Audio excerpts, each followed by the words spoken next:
အားလုံးပဲမင်္ဂလာပါမိမိ process ကနေပြန်လည်ကြိုဆိုလိုက်ပါတယ်ဒီနေ့အခြေခံချီထိုးနည်းတွေကအတိုင်းတိုးထိုးနည်းလေးကိုထိုးပြပါမယ်ပထမဆုံး Slipknot လေးလုပ်မယ် Slipknot ကနေဒီလိုဖုန်မိတိုင်းလေးရအောင်ထိုးထားခဲ့ပါမယ်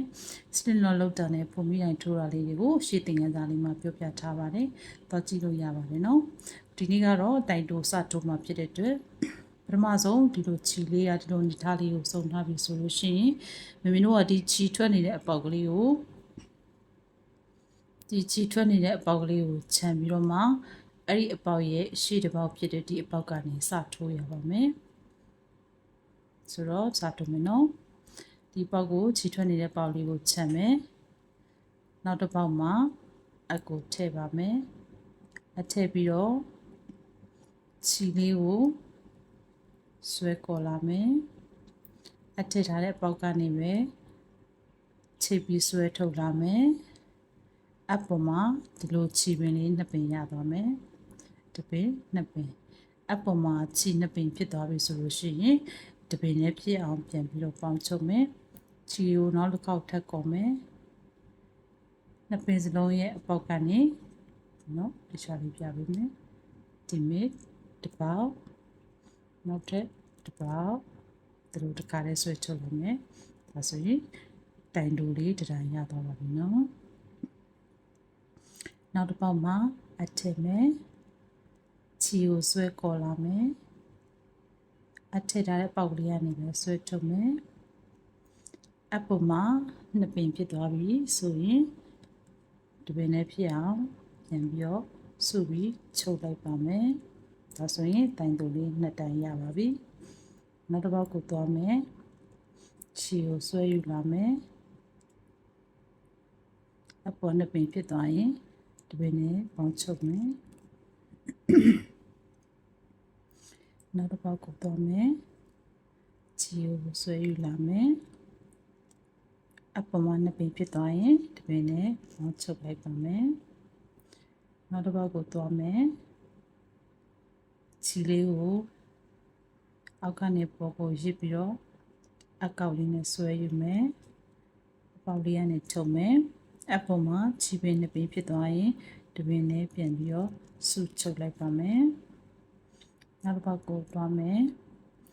ခြေကိုဆွဲယူလာမယ်အပေါ်မှာနှစ်ပင်ဖြစ်သွားရင်ဒီပင်နဲ့ဆွဲချုပ်လိုက်မယ်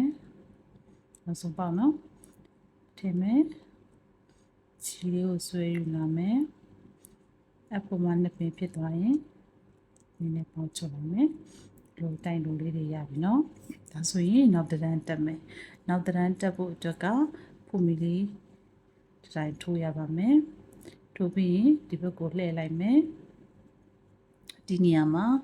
နောက်တစ်တန်းကိုထိုးရင်ဘယ်နေရာမှာထိုးရမလဲဆိုတော့မင်းတို့ကဒီလိုခုံးလေးတွေဒီလိုခုံးလေးတွေတွေ့ရနော်အဲ့ဒီအခုံးလေးတွေတစ်ခုံးနဲ့တစ်ခုံးဒီကြားထဲကိုထည့်မယ်ဒီအခုံးတစ်ခုံးနဲ့တစ်ခုံးဒီကြားထဲကိုအပ်လိုက်မယ်ဒီလိုအခုံးလေးတွေကြားထဲကိုအပ်လိုက်ပါမယ်အပ်လိုက်တဲ့အခါမှာဒီလိုဒီကနေအခုံးနှစ်ခုံးကြားထဲကနေအလေးကိုထည့်လိုက်ရင်ဟိုဘက်တီပေါ့နော်ဒီလိုလေးပါဒီမှာVပုံစံလေးတွေနော်Vပုံစံလေးမြင်ရမယ်အပေါ်မှာဒီလိုVပုံစံလေးခြီလေးနှစ်ပင်ပါရမယ်ပေါ့နော်နောက်တစ်ပေါက်ကိုနိုင်ရင်လည်းဒီလိုပဲဟိုဘက်ထိဒီလိုနိုင်ရပါမယ်အဲ့လိုနေရာလေးဒီမှာထိုးသွားမယ်နော်ဒီလိုနေရာလေးဒီမှာထိုးပါမယ်โอเคဖုန်မီလေးတိုင်းတက်ခဲ့ပြီနော်ဆိုလို့ရှိရင်ဒီမှာဆုံးတိုင်ကိုအကုံးလေးနှစ်ကုံးကြားထဲကနေအကိုထည့်မယ်ဝတိထည့်မယ်ပြီးခြေကိုပြန်ရည်ယူလာမယ်အပေါ်မှာနှစ်ပင်ဖြစ်သွားရင်ဒီပင်နဲ့ပြန်ပြီးတော့စုချုပ်လိုက်မယ်ဒါဆိုရင်တိုင်တိုတတိုင်းရပြီအခုံးလေးနှစ်ခုံးဒီခုံးလေးနဲ့ဒီခုံးလေးနှစ်ခုံးကြားတွေကိုအထည့်မယ်ဘယ်မဲ့အပေါ်မှာခြေနှစ်ပင်စလုံးပါရပါမယ်ပြီးတော့မှခြေလေးကိုကော်ယူလာပြီးတော့အထက်ပေါက်ကနေပဲပြန်ဆွဲထုတ်အပေါ်ဒီလိုခြေနှစ်ပင်ဖြစ်သွားရင်ပြန်ပြီးတော့ပေါင်းချုပ်ပါမယ်နောက်တစ်ပေါက်ကိုသွားမယ် ခြေလေးကိုဆွဲကော်လာမယ်အပေါ်မှာနှစ်ပင်ဖြစ်သွားရင်ချုပ်လိုက်မယ်နောက်တစ်ပေါက်ဒီလိုခုံးလေးနှစ်ခုံးကြားထဲမှာအကိုထိုးမယ်နော်ဒီလိုမျိုးထားလေးပေါ်ရမယ်နော်ဖြစ်ပြီဆိုရင်ခြေလေးကိုဆွဲကော်လာပြီးတော့အပေါ်မှာခြေနှစ်ပင်ဖြစ်သွားရင်ဒီပင်နဲ့ပြင်ပြီးတော့ဆုချုပ်လိုက်မယ်နောက်တစ်ပေါက်ကိုသွားမယ်ဆုပြီးတော့ချုပ်မယ်နောက်တစ်ပေါက်ကိုသွားပါမယ်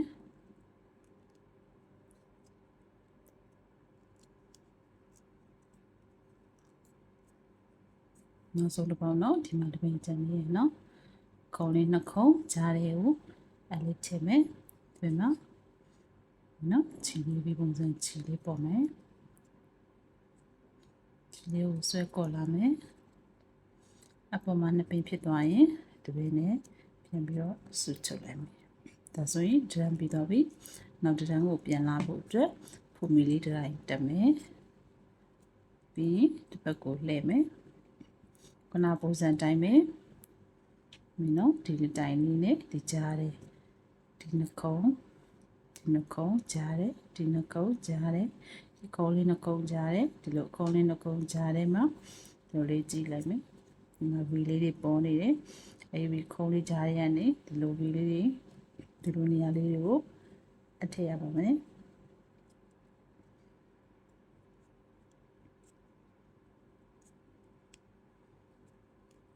ပါလာပြီဆိုရင်ချုပ်လိုက်ပါမယ်ခုံးလေးနှခုံးကြားကိုအထည့်မယ်ခြေလေးကိုဆွဲကော်ပြီးတော့မှအပေါ်မှာနှစ်ပင်ဖြစ်သွားရင်တောင်းပြီးတော့ချုပ်လိုက်ပါမယ်လောက်ဆိုရင်တိုင်တိုထိုးတက်မယ်လို့ထင်ပါတယ်တိုင်တိုလေးတွေကိုကိုမှရှိတဲ့ခြေပဲခြေနဲ့ပဲဖြစ်နော်ထိုးကြည့်လို့ရပါတယ်အရင်ဆုံးကျွမ်းကျင်သွားအောင်လက်ကလေးတွေအကျင့်ပါအောင်ပေါ့နော်များများလေးထိုးပေးဖို့လိုတယ်ဒါကအိုးထုတ်ပဲထိုးထိုးချီပဲဒီလိုအိတ်တွေပဲထိုးထိုးပေါ့နော်တိုင်တိုကိုအများဆုံးအသုံးပြုပြီးထိုးရတာဖြစ်တယ်တိုင်တိုထိုးတတ်တယ်ဆိုလို့ရှိရင်တော်တော်များများထိုးလို့ရတယ်စီးလေးတွေပေါ့နော်အဲဒါကြောင့်ခြေလေးတွေကိုလက်ကျင်ရအောင်အိမ်မှာရှိတဲ့ခြေလေးအပူလေးတွေနဲ့တိုင်တိုကိုများများလေးရေးကျင်ပြီးတော့မှထိုးကြည့်ကြပါလို့ပြောချင်ပါတယ်တိုင်တိုလေးတွေကဒီလိုလေးပါဒီကကြည့်လို့လေးနော်